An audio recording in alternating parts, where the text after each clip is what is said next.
간편한데 맛까지 좋은 다이어트 추천해 드릴게요. 파우치에 우유만 부어 20초간 흔들어 드시면 됩니다. 서리태 단백질과 건조효모로 한 끼에 필요한 영양소들이 알차게 들어있습니다. 정말 맛있는 비타샵 블랙 스무디 다이어트.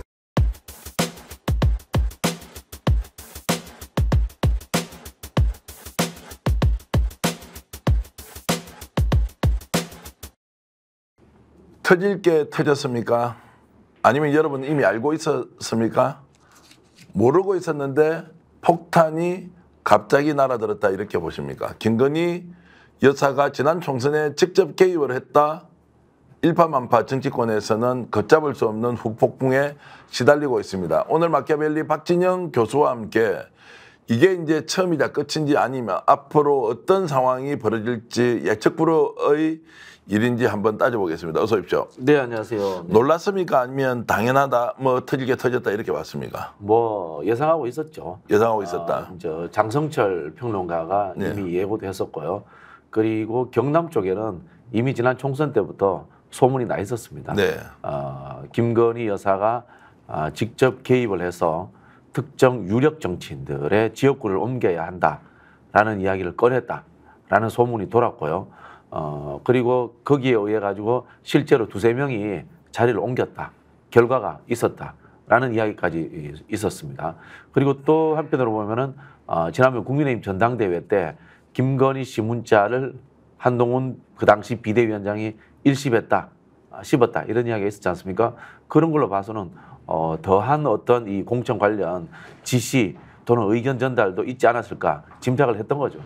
모든 게 이제 조심스럽지만 저도 얘기를 좀 보태자면 그 당시에 이제 김건희 여사를 가장 잘 보필하는 한 국회의원 또는 거기에서 누군가의 추천을 했고 그러려면 김건희 여사의 최종 승인 또는 주인 동의를 받아야 하는 것 아니냐라는 이야기가 있어서 많은 사람들이 이번에 경남 지역에 공천 받으려면 공관위에 가야 되느냐 윤석열 대통령에게 가야 하느냐 아니면 유력자 A씨에게 가야 하느냐 네네. 김건희 여사에게 라인을 달아야 하느냐 이런 네. 이야기는 공공연하게 있었는데 선거에서 늘 이런 이야기가 오가니 네네. 뭐 그런 것 중에 하나다라고 볼 수도 있지만 김건희 여사가 지금까지 걸어왔던 여러 행보를 종합해 봤을 때는 충분히 관여하고도 남았겠다라는 이제 의혹이 있었죠.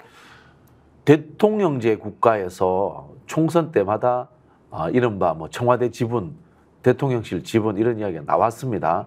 그러나 그게 실제로 구두 녹취로 확인된다거나 문자로서 활자화된다면 대통령의 당무 개입이 됩니다. 이게 박근혜 대통령이 탄핵되었을 때 이른바 이 김무성 대표의 이 옥새 들고 나르샤죠. 그때도 탄핵 사유 중에 하나로 적시되어 있습니다. 실제로 관행적으로 하는 대통령의 당무 개입도 법률적으로 문제가 된다는 겁니다. 그런데 대통령을 넘어서서 사인인, 개인인 대통령의 부인이 개입됐다.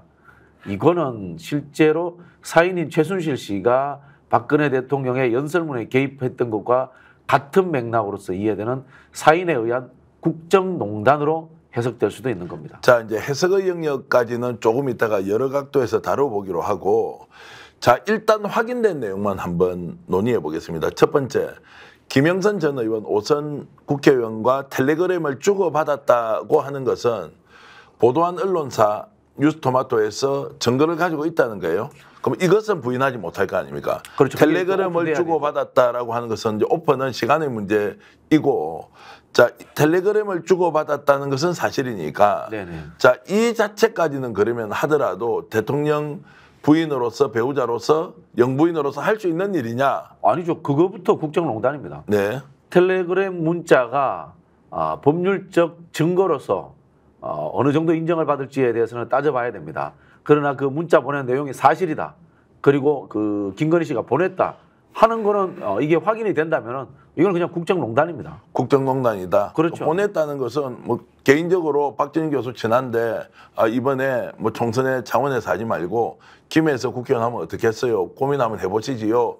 라고 사적으로 권유할 수 있는 거 아닙니까? 이렇게 피해갈 수도 있지 않나요? 당사자잖아요. 네. 당사자이기도 하고 결과론적으로 김영선 의원이 지역구를 옮기려고 했던 정황이 나옵니다. 네. 그리고 그러다가 결국은 경선도 못 받고 이제 컷오프되는 상황들 이런 식으로 이어지지 않습니까? 그리고 또 나오는 사람이 익명의 모 의원이 나옵니다. 만약에 김영선 의원에게 보낸 문자에게 그 의원에 대한 이야기가 있었다고 칩시다. 네. 근데 그 문자 내용대로 그 의원의 지역구가 바뀌었다고 칩시다. 그럼 뭡니까? 이 문자가 실제로 작동돼 가지고 그 의원이 지역구가 옮겼다는 것이 정황적 증거가 만들어지지 않습니까? 그렇게 된다면 이거는 거의 뭐 증거로서 쓸 수 있는 그런 상황이 되는 거죠. 좀 더 따져보겠습니다. 일단 그 지역구를 옮기지는 못했어요. 김영선 네, 의원이. 못 옮겼죠. 못 옮겼고 그 지역구에서 빠져나온 건 맞아요. 네네. 그러면은 이제 옮기라고 추천했다는 것이 텔레그램에 남아 있으니까 이것이 이제 국정농단이냐 개입이냐 여기에는 논쟁이 하나 있고, 제가 지금 질문을 드리고자 하는 것은 그 당시의 시점 한번 우리가 시청자 여러분들과 함께 우리 좀 생각을 해보시지요. 자, 지난 총선 때 김건희 여사가 명분백 문제 때문에 사과해야 된다, 말아야 된다. 그리고 한동훈과 일정하게 갈등 관계를 갖고 있다가 폭발하는 그런 상황에서 뭐 마리앙도 안 했던 문자 일시. 마리앙 뭐 그것도 있고 뭐 여러 가지로 갈등의 중심에 있었는데, 그러면은 당연히 몸을 숨기고 조용히 있어야 하는데 선거에 개입을 하고 있었다, 또는 문자를 주고받았다. 조용히 숨어서 텔레그램 한 거죠. 아니 그러니까 조용히 숨어서 텔레그램 할 정도로 대범하게 직접적으로 개입했다고 하는 것이 범법성의 문제를 떠나서 매우 놀랍다. 전혀 국민들이 김건희 여사에 대해서 어떻게 생각하는지 인지하지 않고 또는 의식하지 않고 본인이 할 일을 다 해버렸다라는 걸로 가니까 김건희 여사 도대체 뭐야, 이런 이제 질문이 나오는 겁니다. 이거는 뭐 근데 김건희 여사가 이제까지 했던 행보라든가 과거 이제 서울에서 이명수 기자와 통화하는 내용들 이런 거 보면 그러고도 남을 사람이다라는 이제 짐작이 되는데요. 그 당시 정치적 상황을 볼게요. 대표적으로 지역 옮긴 사람들, 조혜진 의원이 밀양에서 김해로 갑니다. 그리고 또 한 사람 기억나는 김태호 의원이 거창에서 양산으로 갑니다. 예. 그다음에 또 이제 김영선 의원은 실제로 못 옮기죠. 예. 자, 차이를 볼게요. 우리 이제 경상도 쪽 좀 아는 사람들하고 서울에 있는 사람들의 인식의 차이가 있습니다. 밀양하고 김해는 완벽하게 생활권이 다릅니다. 밀양에서 고등학교 나오면요, 밀양에서 중학교 나오면 대구 쪽으로 학교를 많이 옵니다. 대구도 가고 마산으로 가고 부산으로 가고. 네, 그래서 예. 밀양에서 대구가 1시간 안 걸리는 그렇죠. 거리입니다. 예. 밀양에서 김해까지 1시간 더 걸립니다. 맞습니다. 그렇죠. 그다음에 거창에서 양산 이야기 볼까요? 거창 대구 생활거리죠, 그죠? 네. 거창이 대구 서구 쪽하고 붙어 있습니다. 네. 서부 경남에서 완전 동부 경남으로 간 겁니다. 양산으로 완벽하게 거리가 떨어져 있습니다. 네. 이거 자체는 뭔가 하면은 지역 정서라든가 이런 것들에 대한 고려 없고 그런 것 잘 모른다는 이야기입니다. 그냥 다선 의원이니까 민주당의 거물 정치인 있는 곳에 또는 민주당의 다선 의원이 있는 곳에 가서 붙여야 되겠다라는 서울에서의 논리가 작동했다라고 볼 수밖에 없는 겁니다. 네. 그리고 그 당시 해석에서 모 의원이 김건희 씨와 굉장히 호의적이었다라는 이야기가 이미 경남 바닥에 쫙 퍼졌어요. 쫙 퍼졌어요. 근데 호의적이지 않았다는 사람은 조혜진 의원이에요. 네. 그 당시에 조혜진 의원은 과정도 잘 모르고 그냥 정말 뜬금포 절차적인 어떤 통보도 제대로 받지 못하고 김해로 갔단 말입니다. 실제 그때 이제 출마 안 하려고 마음도 그렇죠. 먹었다가 그래서 결국 마지막에 네. 당의 결정 받아들이겠다고 그래서 이제 갔죠. 불만도 많았었고 그런 일들이 있었단 말입니다. 그걸 보면은 결국은 당의 보고 체계에 의해 가지고 경남에서의 상황이 제대로 전달되지 않은 채 서울의 황당무계한 정치적 기획에 의해 가지고 이 사람들이 옮겨졌다는 가정을 우리가 할 수 있었던 거죠. 네. 그럼 누구냐 이건 거죠. 당 밖의 사람일 수 있다라는 또 추론으로서 그때도 나왔던 이야기입니다. 제3의 인물이 그렇죠. 있었을 수 있다. 그것을 그렇죠. 이제 지금 용산이라고 지목하기는 어렵지만 그 당시에 뭔가 기획을 했던 사람은 지역 정서나 이런 고려 없이 쉽게 말하면은 지도도 제대로 못 보는 사람인 거죠. 자, 그 자리에 이제 넣으려고 했던 사람은 존재했고 네. 보내려고 하니까 마땅치 않았고 그 과정에서 이제 이런저런 상황들이 고려가 됐다는 거고. 자, 이렇게 가서 이제 결과가 뭐 나왔습니다. 자, 낙동강 벨트에서 나름대로 사수는 했어요. 사수했죠. 네. 성공은 했다. 그럼에도 불구하고 김건희 여사가 개입했다는 사실이 이제 나오니까 이것이 이제 정치적으로는 출발 지점이 열린 것이냐 아니면 그냥 딱 한 번 일어났던 일이 우연일치로 이렇게 드러난 것이냐라고 봤을 때 자, 이것이 일파만파 2차, 3차 폭로나 또는 새로운 증거가 나와서 일이 확장될 것으로 본다. 어떻게 생각하십니까? 우리 그 도이치모터 주가 조작에 대해서 이런 이야기 하잖아요. 주가 조작 100번 하다가 걸리는지 한 번 하다가 바로 딱 걸리지 않는다. 그런 이야기 하지 않습니까? 좀 비슷한 일들이 충분히 있었을 것이다라는 생각이 들고요. 왜 또 그런 생각이 드냐면은 이게 결국은 내부에서 터진 거 아니겠습니까? 네. 이거 외부에서 취재한다. 또 외부에서 압박을 가한다고 해서 알 수 있는 정보가 아니에요. 결국은 김영선 의원의 텔레그램 아닙니까? 김영선 의원이 텔레그램을 보여줄 수 있는 사람은 누굴까요? 자기 주위에 국민의힘 성향을 가진 사람, 동료, 그럴 가능성이 높잖아요. 그런 쪽에서 이게 터져나왔다고 칩시다. 그러면 국민의힘 내부에서 나온 겁니다. 자, 또 아까 이야기했던 뭐 조혜진 의원, 김태호 의원 다 이른바 비윤이죠. 네. 비윤이죠, 그죠? 그리고 그쪽에 이제 비윤 의원들이 많아요. 그 속에서 누군가에 의해서 시기적으로 나온다 지금 이 기사 나온다는 이야기 장성철 씨가 한 보름 전부터 했어요, 그죠? 네. 그리고 저도 그 이야기를 들었고 네. 기획돼서 나왔다는 뜻입니다. 그러면은 그 이 불만을 가지고 있는 사람이 이 팩트를 가지고 있는 사람이 날짜까지 어쩌면은 조정을 해가지고 이걸 터뜨렸다. 그럼 그 뒤에 다른 문자도 있을 수 있고 다른 의원들에게도 적용되었던 사항들이 나올 수 있다라는 저는 충분한 개연성이 있다고 봅니다. 그런데 당사자는 부인하고 있어요. 당사자 김영선 전 부인해야죠. 의원은 그런 일 절대 없다. 그리고 심지어 이 건을 제보했던 또는 최초의 텔레그램을 가지고 언론사가 확보하고 있는 네네. 이 텔레그램을 보여줬던 사람도 무슨 이야기냐, 총선 이미 끝났고 아무것도 아니었다라고 완강하게 부인을 하고 있어요. 뭐 그럴 수 있겠죠. 이게 언론에 나와가지고 터진다고는 생각을 안 했겠죠. 그래요? 네네. 근데 언론에 터질 줄도 모르고 불만 있는 것을 쏟아냈는데 이것을 특정인이 가지고 있다가 뉴스토마토에 제보를 했다? 그렇게 이야기할 수밖에 없잖아요. 제가 파악한 바로는 이제 이 내용을 알고 있는 국회의원이 몇 명 있는데 그중에 네. 한 사람이 네네. 우연한 기회에 이런 것조차도 있었다, 이런 것도 있었다라고 이제 하면서 추적 취재가 됐던 것 같고 더 네. 이상 막을 수 없는 상황이 되었고 언론사에서는 나름의 증거를 확보한 상황에서 네. 위험을 감수하고 터뜨렸다 이런 이야기까지 제가 들었다고요. 그렇죠. 위험을 감수하고 저기 뭐 언론사는 터뜨렸다라고 이야기를 하는데 저는 그 흘린 의원은 불만이 있으니까 흘리지 않았겠어요. 네. 근데 이제 흘린 의원의 입장에서 이게 언론에 나가서 터졌는데 내가 흘려서 누가 이야기합니까? 아무도 그렇게 이야기 안 하죠. 정치라는 것이. 다만 내가 이 의도치 않았지만은 흘러나간 상황에 대해서는 책임질 수 없는 겁니다. 딱 그 네. 이야기를 해서 자르는 거예요. 비슷한 일들이 민주당에도 있었습니다. 사실무근이다, 터무니없다라고 하는 대통령실의 반응은 어떻게 해석해야 됩니까? 이게 증거까지 나올 텐데 네네. 그럼에도 불구하고 선수로 사실무근이다, 터무니없다라고 이렇게 딱 벽을 쳐버리는 이유는 뭐죠? 이게 국정농단 사건이니까요. 법률적으로. 끝까지 그러면은 증거가 나오더라도 그렇죠. 아니다라고 우긴다. 그렇죠. 저는 이걸 두 가지 측면으로 봅니다. 첫 번째는 이 법률적 측면인데요. 대통령이 개입해도 문제가 되는데 배우자가 개입했기 때문에 이것이 만약에 사실이라면 명확한 국정농단 사건으로 만들어지는 거고요. 두 번째는 뭔가 하면은 국민의힘 내부에서 제보자에 의해서 터졌다는 겁니다. 그 제보자가 사실은 제보를 하고 나는 제보한 적이 없어라고 잘랐을 수도 있고 그렇지 않고 실제로는 이 사람이 이 정보를 소홀히 관리해서 흘러나갔을 수도 있습니다.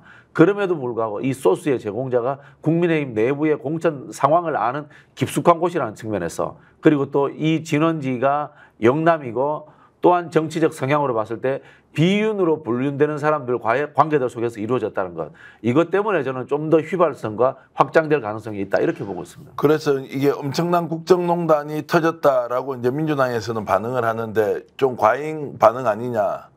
실제 이것이 추가 증거가 나오지 않고 추가 사례가 발견되지 않으면 이것도 흐지부지 넘어가는 거 아니냐. 언론에서 지금 추적 보도를 한다든지 2차, 3차 취재를 한다든지 이런 내용이 현재는 지금 없습니다. 자, 그렇게 본다면 이것이 이제 폭발성을 가지고 훨씬 더 큰 국정농단 사건으로 변질이 되고 이제 전환이 되고 그 이후에 대통령의 뭐 퇴진 뭐 이런 것까지 갈 수 있느냐 아니냐라고 이제 지금 생각할 수 있는데 어떻게 전망하십니까? 손준성 고발사주 사건 생각나시죠? 네. 그때도 대부분이 텔레그램에서 이루어졌습니다. 그런데 거기에 대해서 증거로서 일부 인정이 되잖아요. 텔레그램의 문자들이 똑같이 적용되지 않을까 저는 그렇게 보고요. 그때보다도 더 차이점이 있다면은 이 손준성 고발사주 의혹 사건 같은 경우는 검찰을 오랫동안 한 사람들과의 관계 속에서 이루어진 이야기입니다. 그런데 여기는 이질적인 정치적 집단들 간의 이야기입니다. 그리고 이 권력 관계에서 예를 들자면은 친윤이 붕괴되는 시점이다. 권력 관계가 약해지는 시점이다라면은 상대 진영에서는 오히려 더 터뜨릴 수도 있죠. 또 제가 예를 하나 들어볼게요. 우리 알고 있는 선거 과정에서의 정치관계법 관련 고소고발들은 대다수가 같은 당내에서 이루어집니다. 당밖에는 사실 잘 몰라요. 그 이야기 뭐냐면은 당내의 권력 경쟁자들이 더 무섭다는 것이고 당내의 경쟁자들은 속속들이 그 속사정을 알고 있을 가능성이 높다라는 이야기입니다. 그런 부분에서 저는 더 이게 확대될 가능성이 아주 크다고 봐요. 김건희 여사가 그 당시에 실제 힘을 쓰고 있었다라고 하는 것은 정치적 상황으로 보면 궁지에 몰려서 맹공배 때문에 엄청나게 민심의 질타를 받고 있을 텐데도 불구하고 김건희 여사가 개입했다라고 하는 것이 놀랍다고 했는데 박진영 교수는 저한테 대답을 그건 뭐 그런 줄 다 알고 있었던 거 아니냐. 아니 뭐 그런 소문이 돌았잖아요. 소문이 돌았는데 평소에 행동을 봐서 그렇게 하고도 남을 사람이다라는 우리가 짐작을 했던 거죠. 짐작을 했는데 그것이 이제 실제 이루어졌다. 그러면 지금도 역시 김건희 여사가 중요한 국정 운영의 결정 또는 상황에 대해서 개입하고 의견을 내고 그것이 반영되고 있다. 심지어 의과대학 정원 2,000명 문제도 지금 이상한 방향으로 가고 있지 않습니까? 그 우리 속담에 그런 이야기 있잖아요. 재벌은 개 못 준다라는 이야기 있잖아요. 네. 비슷한 거예요. 진중권 씨가 김건희 씨하고 한 1시간 가까이 통화했다고 하잖아요.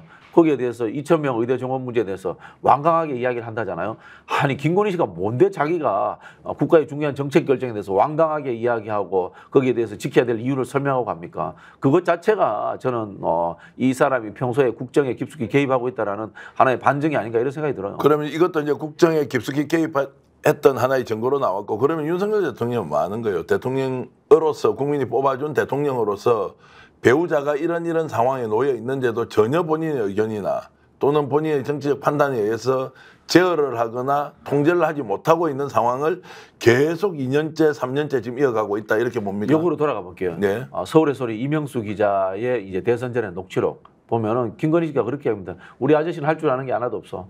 뭐 내가 시키는 대로 해. 뭐 정확한 단어는 제가 모르겠습니다만 그런 분위기의 이야기들을 하잖아요. 그리고 이제까지 성장해오는 예를 들면 서울중앙지검장이 되고 검찰총장이 되고 하는 과정들에서 부인의 내조라든가 부인의 어떤 개시 또는 정부적 활동에 도움이 돼서 본인이 그 자리를 차지했다고 칩시다.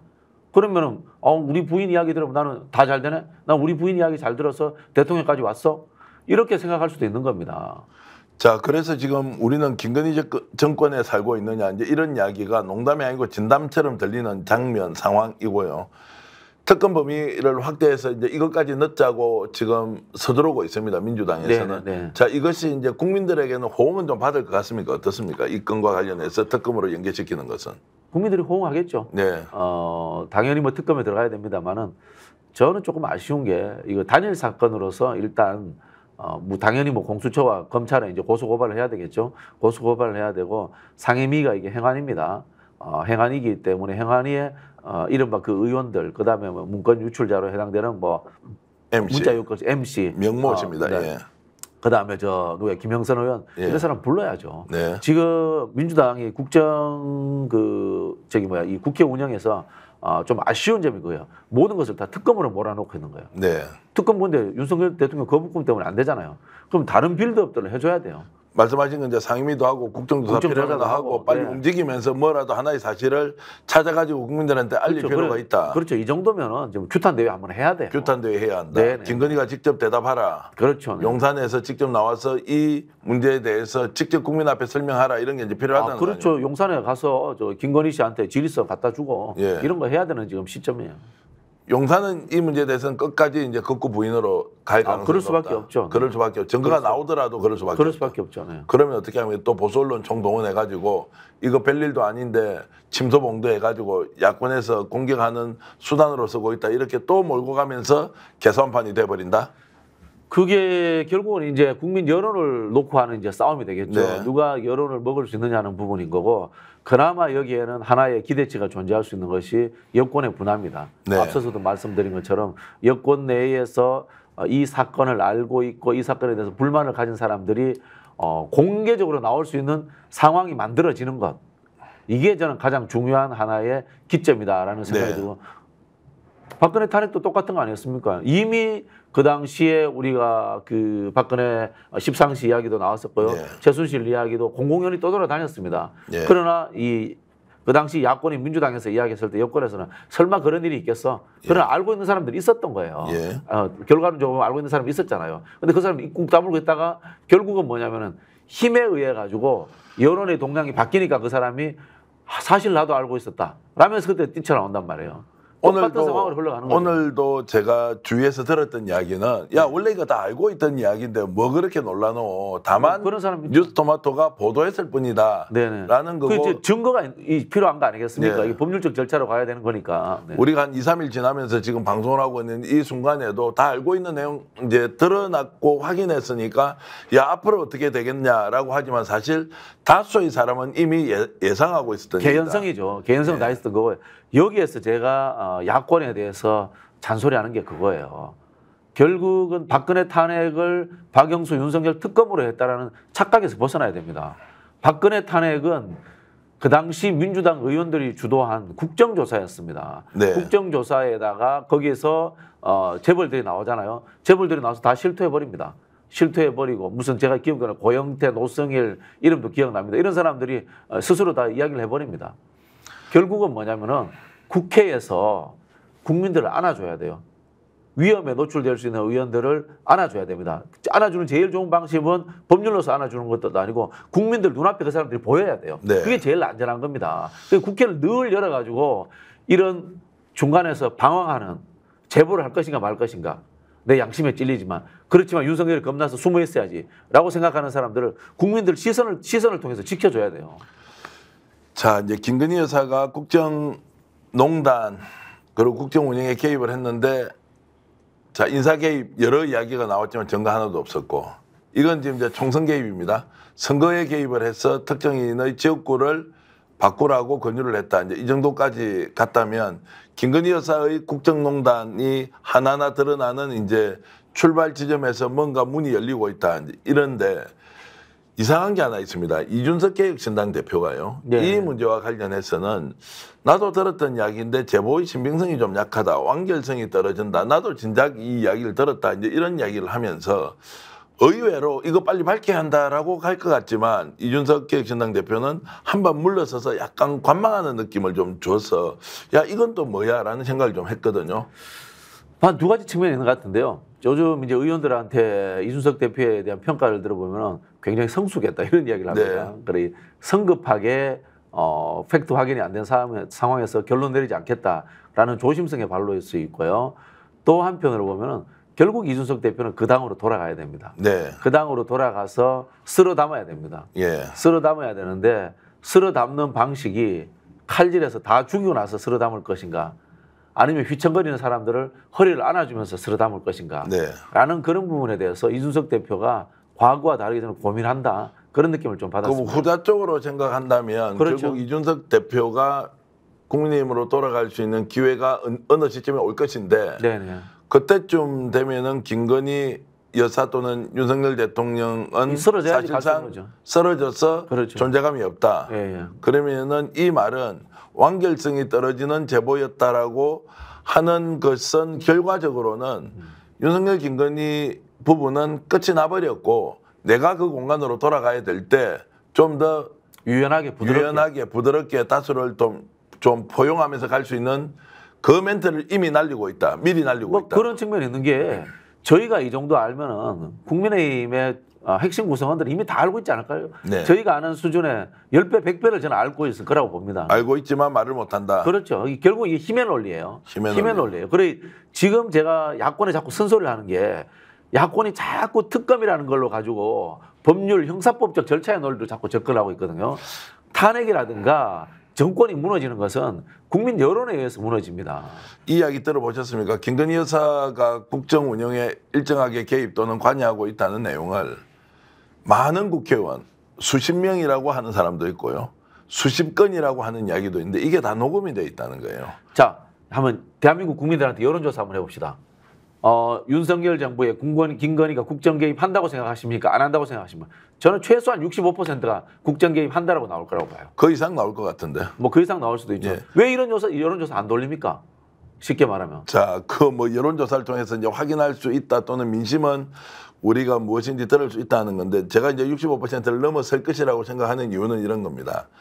정치적 반대자가 아니라 대통령의 부인이라면 국정 운영에 일정하게 개입할 수 있는 거 아니냐라고 허용하는 사람도 일부 있을 테고요. 아, 그렇죠. 예, 예. 그리고 절대 하면 안 되지만 예. 이 정권의 속성으로 보면 무조건 했을 것이다라고 단정 짓는 사람도 이제 있을 텐데 결국 김건희 여사가 실제 국정 운영에 깊숙하게 개입하고 있고 윤석열 대통령이 그것 때문에 정상적인 국가 경영을 못하고 있다는 이제 비판이 많았습니다. 근데 중요한 지적을 해주신 게 지금 이준석 대표 같은 경우에는 이제 이런 문제와 관련해서 오히려 알고 있었기 때문에 천천히 대응하면서 그렇죠. 무너져 내릴 것이다. 네. 이제 이렇게 보고 제가 조금 전에 언급했던 자 수십 건의 녹음이 여전히 있을 것이고 네. 제가 장 소장이나 다른 사람한테도 이거 가지고 그냥 터뜨리지 않을 뿐이지 드러내면 상상 초월의 일들이 담겨 있다는 거예요. 네네네. 그러면 이제 사실상 끝이 난 것이다. 네네. 그리고 언론사의 대표 또는 고위급 간부가 지상파 종편에 윤석열 대통령하고 직접 녹음한 내용도 가지고 있다는 얘기를 제가 국회의원으로부터 직접 들었어요. 그들도 만에 하나 어떤 상황이 되면 요걸 가지고 무기 삼아서 견뎌보겠다 또는 맞서보겠다 또는 우리를 절대 못 건드릴 거야 라고 생각을 한다는 거예요. 얼마나 많은 말을 바깥에 했으면 자, 우리가 유신 말기 때 박정희 정권 이야기를 해볼게요. 네. 유경수 여사 돌아가시고 난 뒤에 박정희 정권의 그 난잡한 행동들 이거 대충 다 소문났잖아요. 그 당시 지금 뭐 유튜브가 있습니까? SNS입니까? 인터넷 있습니까? 아무것도 없는데 왜 불구하고 유언비어 통신을 이른바 유비통신이라는 것을 통해서 다 소문이 났거든요. 그러면 권부 주위에 있었던 사람들은 예를 들면 청와대 경호실에 있었던 사람들 그리고 뭐 이 그 당시에 이 안기부 아니지 뭐 그 당시에 뭐죠 중앙정보부에 있었던 예. 사람들 사람들 뭐 보안사에 다 알았을 거 아닙니까? 그 왜 이야기를 안 합니까? 권력이 무서우니까 이야기를 안 하는 거예요. 권력이 무서우니까 이야기를 안 하는 거예요. 그럼 박정희가 쓰러지고 다 이야기하는 거잖아요, 그죠? 똑같은 거 아닙니까? 박근혜가 무슨 짓을 했는지 다 알았단 말이에요. 그 주위의 사람들은. 근데 한번 생각을 해보세요. 박근혜 정부 때하고 비교해 보십시오. 박근혜 정부보다 더 짧은 시간에 더 많은 사실들이 이미 다 대중들에게 알려져 버렸어요. 그럼 개연성으로 보면 야 박근혜 정부보다도 훨씬 더 많은 사건들을 저질렀을 것이고 훨씬 더 많은 사람들이 현재 알고 있을 것이다. 근데 이거 왜 안 터지느냐? 힘에 놀린 거죠. 힘의 논리다. 네, 사정권을 갖고 있고 그다음에 지지층이 아직도 30% 정도 있고라는 힘의 논리 때문인 거죠. 그런데 김건희 여사와 관련된 모든 건은 단 하나라도 단순한 게 없어요. 핵폭탄급들이야. 네. 양평 게이트 문제 그렇고 지금 명품백 문제 그렇고 여러 사안들을 아무리 뒤집어 봐도 심지어 지금 의료대란까지도 2,000명이 왜 나왔느냐 이 부분에 대해서 설명을 못하고 있어요. 용산에서. 왜 2,000명이 통계적으로 의미가 있느냐라는 것에서 설명을 못하고 있는데 언급했듯이 진중권 교수가 통화를 하니까 2,000명에 대해서 그렇게 고집을 하더라라는 이것도 뭔가 초현실적인 사안 때문에 2,000명 고집해야 된다라는 것과 이어지다 보니까 김건희 여사가 개입이 안 된 데가 없고 총선까지도 개입이 돼 있다. 그런데 여기에 대해서 본인은 부인하고 있다. 용산은 터무니없는 얘기다라고 하고 있는 이 사안. 그래서 혹시라도 우리가 지금 무감각해지고 있는 이런 것들이 이 건이 터졌는데도 또 무감각해져서 시간이 지나면 땡? 그럴 수 있다라고 보는 것이 이거는 정치권과 언론, 관료 사회 등 우리 사회의 상류층과 이 상류 그 국가 구조를 짜고 있는 사람들의 나약함, 비겁함, 기회주의적 속성 이런 것들이 다 포함되어 있다고 봅니다. 자, 손바닥에 왕자 쓰고 방송 토론에 나오는 사람이 대통령이 되는 나라가 정상입니까 이게? 거기부터 한번 돌아가 볼게요. 네. 이 비정상 아닙니까? 대통령이 됩니다 그런 사람이. 네. 그럼 뭡니까? 그 사람을 뽑아야지 된다라고 주장하는 정치 세력이 강고하게 있었던 거예요. 문재인 정권 심판을 위해서. 그렇게 해야 되겠다는 사람이 있는 겁니다. 그리고 대통령 되자마자 무속 이야기 대통령실 옮기고 난리를 칩니다. 사실 제가 봤을 때 그 한두 건이라도 정말 팩트가 확인되면 다 탄핵감이에요. 네. 그런데도 불구하고 야당은 거기에 대해서 한두 번 때리다가 또 일상으로 돌아옵니다. 때리다가 또 일상으로 돌아옵니다. 그 때리다가 일상으로 돌아온다는 표현도 맞지만 이제 때려서 문제를 삼는데 더 큰 문제가 또 터져요. 네네네. 또 그 문제에 대해서 공격을 하면 또 그만한 문제가 또 터져요. 네네. 그러니까 동시다발적으로 계속 정말로 빅 이슈가 나오니까 네. 이슈에 따라가다 보니까 너무 많아가지고 어느 순간에 무감각해지고 그건 선차성이죠. 프라이어리티 아닙니까? 뭔가 선택을 해야죠. 선택을 해야 한다. 선택을 해야 되는 것이고 그리고 정치의 축을 전환을 시켜야죠. 근데 지금 의료대란 문제도 지금 주말인데도 온 나라가 지금 난리고 이제 더 이상 감당을 못하는 수준으로 돼 있고 그런데도 보건복지부 장관 차관이 나와서 하는 말은 을토당토하는 말을 하면서 이제 결국에는 죽는 것도 네 책임이지 왜 국가 탓하느냐 이렇게 말할 정도로 사람들이 바뀔 것 같아요. 대한민국이 지금 맛이 간 거예요. 어떻게 보면. 자 네. 보세요. 김종혁 최고위원이 국민의힘이 그런 이야기합니다. 차관 보건복지부 차관 물러나라고 하거든요. 네. 보건복지부 차관 탓입니까? 대통령 탓 아니에요? 네. 그렇지 않습니까? 대통령 보고 물러나라 소리 못 하는 거예요. 지금 이런 상황이 돼 있는 겁니다. 그게. 그 보건복지부 차관이 물러나면 이제 의료 대란 문제 해결이 됩니까? 해결이 안 되죠. 대통령 탓이잖아요. 사실은. 아니 그러니까 말 하나 잘못한 거를 꼬리 잡아서 그 사람 책임을 묻는다고 상황이 반전되는 것도 아닌데 이 사람들의 인식조차도 지금 국무총리나 장관, 차관이 하는 거 보면 도무지 이거는 정치라고 할 수 없을 정도로 수준도 이해하지만 국민의 생명이 일종의 실험실에 몰몬트처럼 지금 가고 있는 이 상황을 어떻게 우리가 방치하느냐. 그렇게 해서 막 흥분하면서 이거 아니야. 의료대란은 진짜 끝이야. 내년에 의과대학 학생들이 들어가면 그때부터 더 꼬인다 지금. 라고 하면서 지금 당장 국민의 생명이 위태로워졌다. 누구든 죽을 수 있다. 라고 하는데 김건희 문제 또 터지는데 이것도 보통 문제가 아니라는 거예요. 이게 저는 한편으로 보면은 일제 강점기 때부터 강고하게 잡아왔던 이 법조 중심의 국가 시스템 이게 극악하게 이제 터져 나온 거다라는 생각도 들고요. 그 다음에 논리적 모순을 가진 한국식 대통령제 이것에 또 문제기도 합니다. 예를 들자면 이런 거예요. 대통령제 국가는 원래 대통령이 정당에 개입하면 안 돼요. 근데 우리 내각적인 요소가 일부 포함되어 있잖아요, 헌법에. 대통령이 스스럼 없이 그다음에 독재 정권의 잔재를 가지고 정당에 개입하는 겁니다. 그게 막 해왔단 말이에요. 이런 부분들도 존재하는 거고요. 그리고 또 한편으로 보면은 이 민주주의라는 측면에서 민주주의라는 것은 최선의 선택이 아니고 늘 차악의 선택입니다. 망하지 않도록 하는 게 민주주의예요. 수많은 우리 국민들이 잘못하고 있는 게 민주적으로 대통령을 뽑아서 나라가 발전되게 하자고 생각을 한단 말이야. 우리 국민들이 가지고 있는 인식 중에 하나가 대통령 메시아여야 돼요. 개혁가여야 돼요.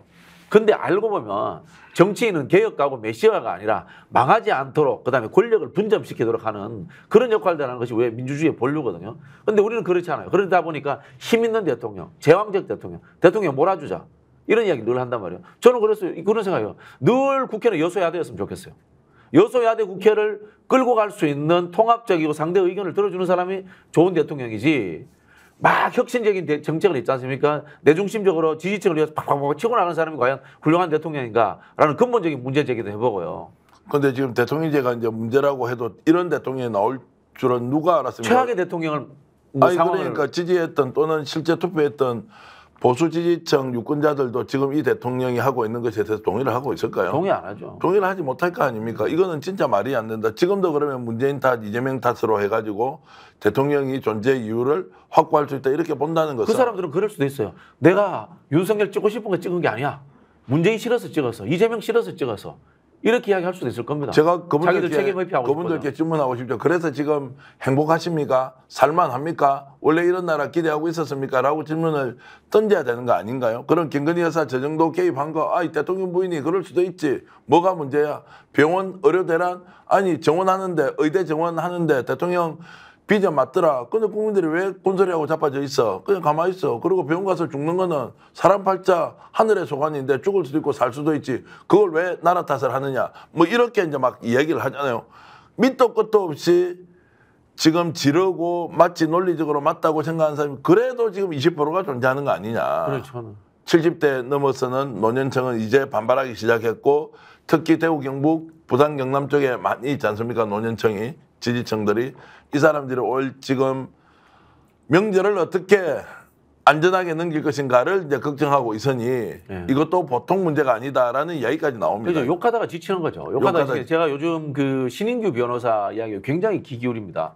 이렇게 죽도록 살 수 없는 정권에 같으면은 야당은 왜 국회 안에 앉아 있냐 이야기예요. 거리에 나와가지고 윤석열 대통령 몰아내자라고 해야 되고 끝장 보자라고 해야 되는데 왜 들어갔다 나왔다 그 이야기 하거든요. 그런데도 뭐 한편에서는 또 뭐 민주당은 그나마 민주당이 민생을 챙겨서 다행이다라는 이야기도 나오고. 그 말도 또 현실인 거예요. 네. 예를 들자면 민주당 입장에서 나가가지고 전부 다 국회 문고를 잠그고 윤석열 퇴진투쟁하고 싶죠. 근데 의료 대란 문제라든가 수많은 민생 문제, 경제 문제 그냥 우리라도 안 하면은 망할 것 같은 거야. 이것도 해야 되는 거예요. 그래 이게 참 애매한 상황에 처해 있는 건데. 다시 되돌아가서 김건희 여사의 총선 개입과 관련된 질문 좀 드려보겠습니다. 자, 대통령실이 지금처럼 묵묵부답 그리고 터무니없는 얘기다라고 계속 주장하고 가면 없던 일로 됩니까? 뭐 그럴 수 있죠. 그럴 수 있다. 그럴 수 있다라는 것이 왜냐하면은 특검 올라가면 또 거부권 행사할 거 아닙니까? 자, 그러면 누구 말 맞다나 용산 대통령실에서 김건희 여사 총선 개입과 관련해서는 일주일만 예. 입 딱 다물고 욕들을 각오하면 그 뒤에는 자동으로 소멸될 것이다 라는 부분에 동의를 하십니까? 그건 야당하기 나름이죠. 야당하기 나름이다. 그래서 제가 자꾸 말씀드리는 게 특검에 몰빵하지 말고 네. 국정조사하고 상임위하고 빌드업을 하라는 말씀을 자꾸 드리는 거예요. 자, 여러분 덕분에 저희들은 지금 97만, 98만을 향해 가고 있습니다. 우리 스픽스 구독자가 늘어나는 걸 얘기하면 놀라는 분들이 생각보다 많습니다. 곧 100만 명에 이를 테고요. 100만이 되면 더욱더 다른 프로그램으로 여러분들과 함께 만날 것을 약속드리고요. 이 이야기도 제가 하고 싶어요. 이게 유튜브 때문에 네. 안 되는 측면도 있어. 왜 그렇습니까? 사람들이 현장에 안 나가고 유튜브로 자기 의견만 다 표출하고 하는 네. 거예요. 네. 근데 이게 유튜브라는 것이 한편으로 보면은 지지층이 서로 갈라져서 딴 데 존재하잖아요. 예. 하물며 중도도 보지 않잖아요. 그러니까 자기 지지층들 결집과 그다음에 자기 지지층들한테는 충분하게 호소가 되는데 예. 확산이 약한 거야.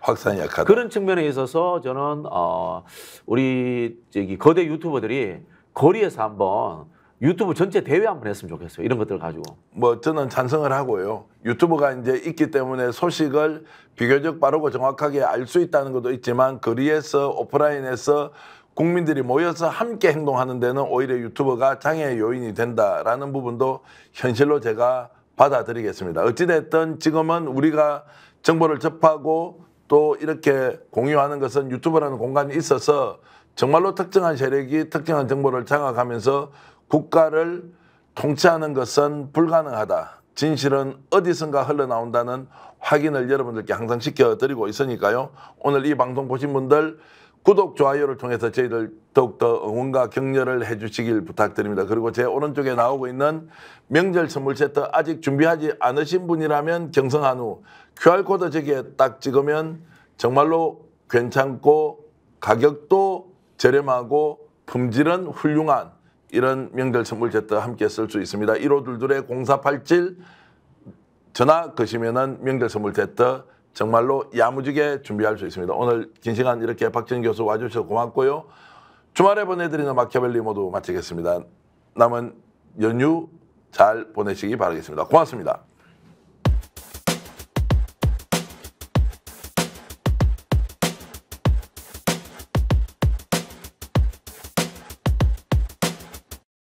아니 왜 아직도 3년간 같은 통신사 인터넷 계속 쓰고 계세요?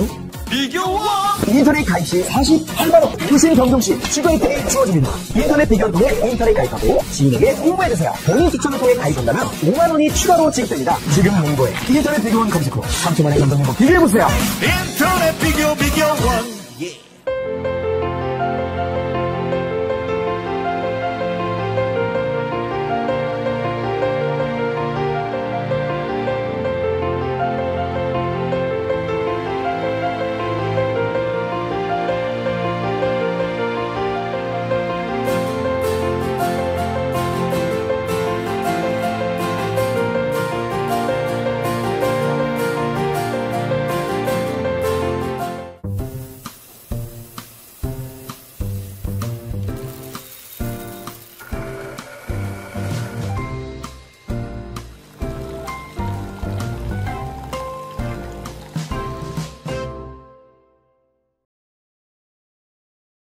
보험에도 점검이 필요합니다.